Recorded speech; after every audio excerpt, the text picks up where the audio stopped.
Some of the most dangerous boats on the coastal used market right now are not old boats. They are 12-year-old boats. They are 15-year-old boats. They can have low hours, clean gel coat, and asking prices that look like deals. They look fine at the dock. They look fine at the helm. They do not look fine when a marine surveyor drills a core sample from the transom and pulls out a fistful of brown pulp that used to be structural fiberglass. This is what nobody tells you at the point of sale. Saltwater does not care about the hours on the meter. It does not care how clean the bottom paint looks. It is systematic. It finds every wood core, every resin-starved laminate, every dissimilar metal contact point, and every penetration that was not properly sealed. It destroys all of it invisibly, behind fiberglass skins, inside hull voids that no one opens until the damage has already been compounding for years. There are specific boats that fail this environment faster than any others, not because they were abused, but because of decisions made in the factory before the hull ever hit the water. This is exactly which boats those are, what fails, why it fails, and what it costs when it does. Wood core rot ends more saltwater boats than anything else. Most production fiberglass boats built before the 2010s used marine plywood inside their transoms, their stringers, and their deck cores. Fiberglass protects that wood only as long as every hardware penetration is perfectly sealed. One improperly sealed screw hole, one gel coat crack left unaddressed, and water reaches the wood. A transom or stringer can be completely structurally compromised while appearing solid from the outside. Marine surveyor David Pascoe, certified by the National Association of Marine Surveyors in 1972, and with over 5,000 pre-purchase surveys conducted, called wood core rot the most consistently underestimated failure mode in used boat inspections. Osmotic blistering is the second mechanism. Standard polyester resin hydrolyzes when exposed to water for prolonged periods. The ester bonds in the cured polymer break down, releasing acidic byproducts that draw more water into the laminate under osmotic pressure. In production laminates with resin dry spots and voids, pressure builds against the fiberglass skin and blisters form. Left unaddressed, the acidic solution inside degrades the surrounding laminate and structural delamination follows. It is slow and invisible, and it can compound for years before anyone notices. The third problem is galvanic corrosion. Saltwater is an electrolyte. When two dissimilar metals touch in an electrolyte, the less noble metal corrodes at an accelerated rate. Aluminum corrodes at every contact point with stainless steel. Structural mounting points can fail from the inside. Wiring corrodes at unsealed connections, often with no visible surface evidence. Most production boats are not built with the attention to metal isolation that saltwater demands. Here are the specific platforms that fail first and fastest. Sea Ray used balsa wood as a core material in the bottom hull panels of their 40 to 55 foot models built from 1995 through the 2000 model year. This is not a forum rumor. In October of 2002, Powerboat Reports ran a piece titled Core Complaints, a 5-page article that included Sea Ray's direct response to documented failures across this model range. Marine surveyor David Pascoe published a detailed analysis of multiple hull failures from this era. Core samples Pascoe took from the bottom of a large Sea Ray that had failed after only 3 years came out, in his words, a handful of mush. The brownish color was pulverized balsa. The failure mechanism he documented is hydraulic erosion. When water enters the balsa core and the hull bottom flexes against wave impact, the water inside the core is compressed under pressure, destroying the fiberglass to core bond from the inside out.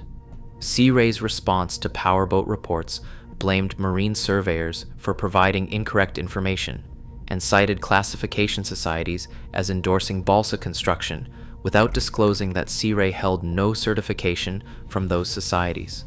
Pascoe documented that Sea Ray attached non-disclosure agreements to lawsuit settlements with affected owners, which he cited as the primary reason the failures received less public attention than they warranted. Sea Ray confirmed they phased balsa out of hull bottoms, starting with the 2001 model year. Every 40-foot and larger Sea Ray Sundancer and sedan bridge built from 1995 through the 2000 model year carries this structural risk.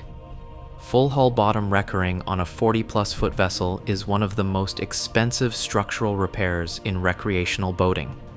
The buyer absorbing that cost after purchase without knowing what was inside the hull they bought is exactly the outcome non-disclosure was designed to produce. Bayliner built boats at high volume during the 80s and 90s using fiberglass over plywood stringer systems that had documented construction quality issues. The glass over plywood stringers on many models from this era used chopped strand mat rather than woven structural fiberglass cloth. Chopped strand mat is not a structural fiber, and it is difficult to fully saturate during lamination. In production environments where throughput is the priority, the result is resin-starved sections throughout the stringer layup.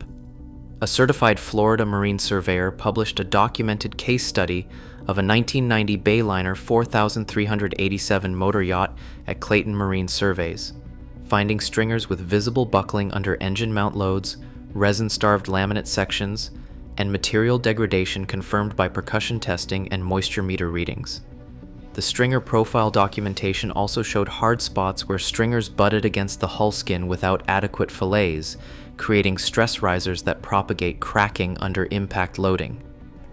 The same stringer boxing problem, where water pools inside enclosed compartments with no drainage path, was documented by Pasco across multiple production builders from this era. A Bayliner with boxed stringers that has spent years in a saltwater slip and has never had stringer compartments pumped dry is a structural question, not a maintenance question.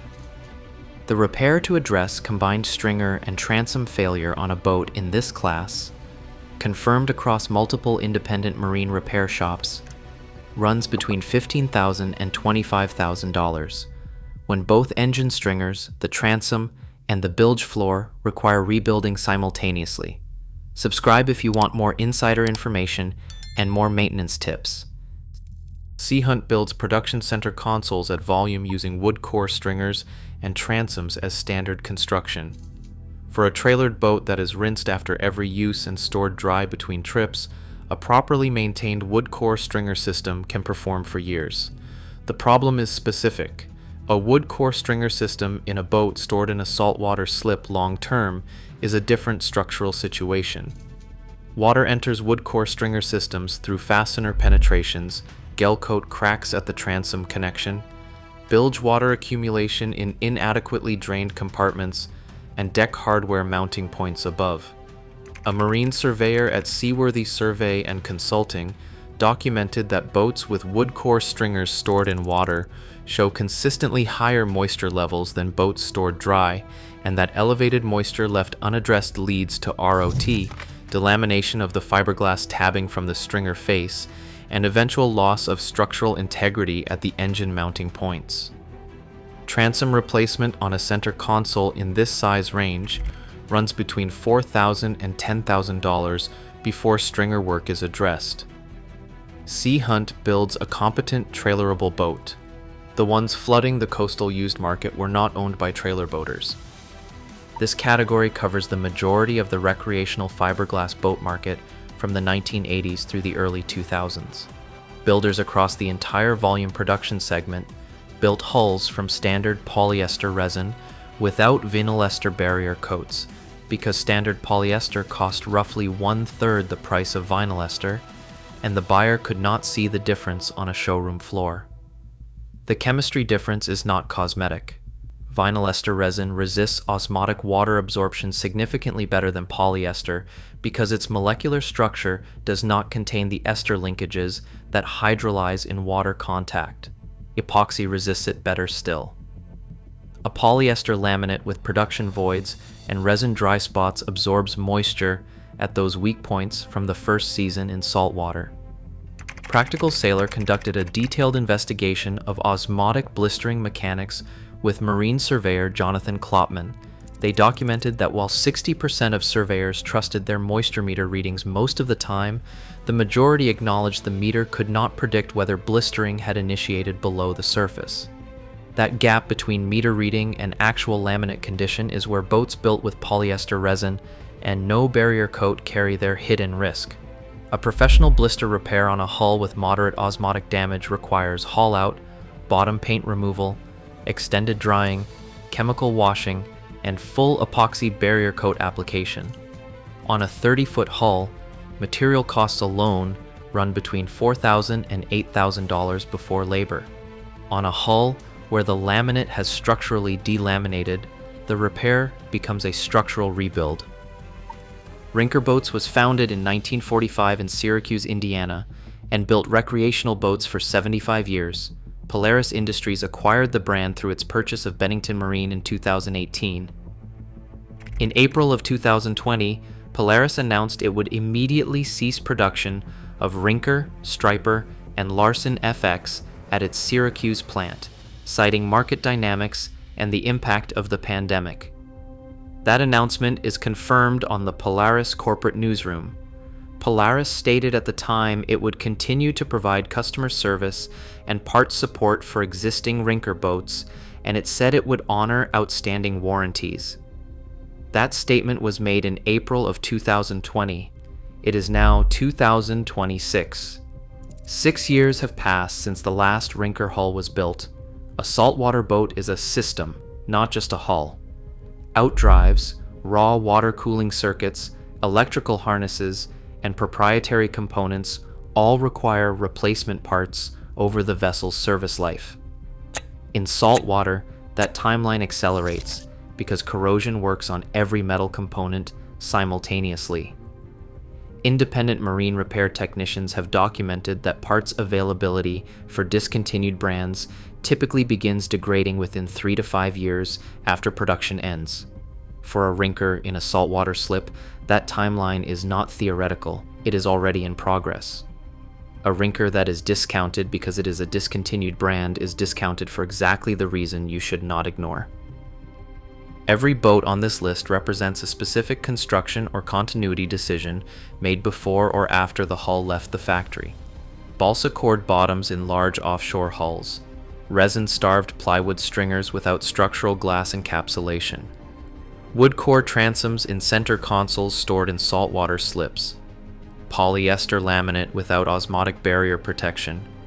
And a discontinued brand whose production ended 6 years ago and whose parts supply narrows every year. None of these problems announce themselves. They develop behind fiberglass skins, below gel coat, inside voids that look sound on a walkthrough. The inspection protocol is simple and non-negotiable. Run a marine-grade moisture meter across the full hull bottom before any other evaluation. Readings above 12% require investigation.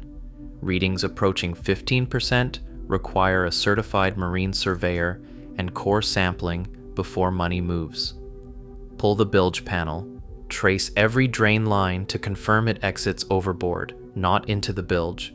Check every aluminum to stainless contact point for powder coat bubbling.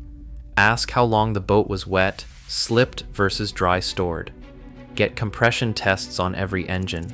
The $400 survey that finds a $15,000 structural problem is not an expense. It is the only rational step before writing a check on a used saltwater boat.